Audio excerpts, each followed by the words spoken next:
প্রিয় শিক্ষার্থীরা, আশা করি সকলেই ভালো আছো। আমার অনলাইন ক্লাসের ধারাবাহিকতায় তোমাদেরকে আরও একবার স্বাগতম। আজকেও আমি হিসাব বিজ্ঞানের বেসিক বিষয় নিয়ে তোমাদের মাঝে আলোচনা করব। আজকে আলোচনার বিষয় হচ্ছে আমাদের আয়কর হিসাব। এখন আমাদের হিসাব বিজ্ঞানে আমাদের ছাত্রছাত্রীরা হিসাব বিজ্ঞানে করার সময় এই আয়কর নিয়ে অনেক দ্বিধাদ্বন্দ্বে পড়ে। আয়কর জিনিসটা কি আসলে? অনেকে আয়কর বিষয়টা জানেই না। মনে রাখবা, আয়কর কোনো ব্যক্তির ইনকামের উপরে দিতে হয়। মানে কোনো ব্যক্তির যত আয় আছে সেটার উপর একটা নির্দিষ্ট হারে সরকারকে কর দিতে হয়। কোনো প্রতিষ্ঠানের নামে মানে প্রতিষ্ঠানের ইনকামের উপরে কর দিতে হয় না।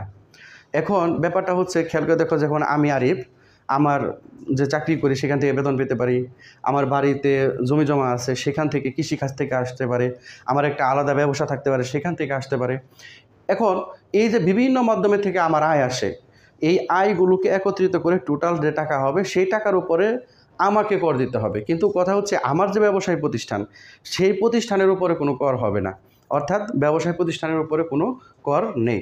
এখন ব্যাপারটা হচ্ছে, যদি আমার, খেয়াল করে দেখো, আমার কর, আমার আয়ের উপরে কর, সেটা যদি ব্যবসায় প্রতিষ্ঠান থেকে বহন করা হয় তাহলে এটা ব্যবসায় প্রতিষ্ঠানের জন্য অবশ্যই একটা লেনদেন। আর কথা হচ্ছে, ওই আয়করটা কি ব্যবসায় থেকে দেওয়ার কথা ছিল? না, সেটা আয়কর আমাকেই দেওয়ার কথা ছিল।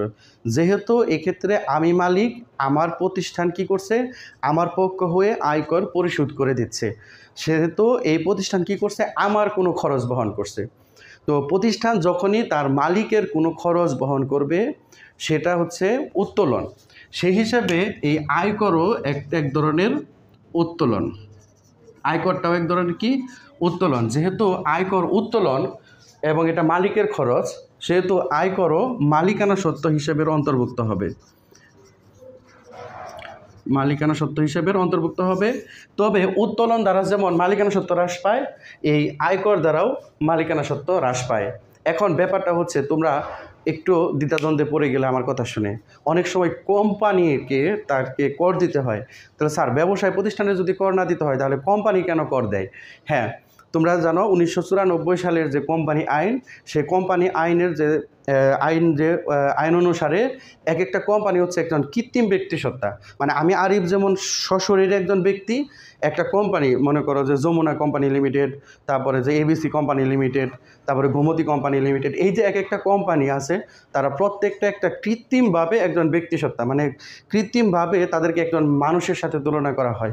যেহেতু কোম্পানিগুলো কৃত্রিম ব্যক্তিসত্তা সম্পন্ন, মানে হচ্ছে একজন মানুষের মতন তাদের আইনের দৃষ্টিতে দেখা হয়, সেহেতু তাদেরকে সরকারকে কর দিতে হবে।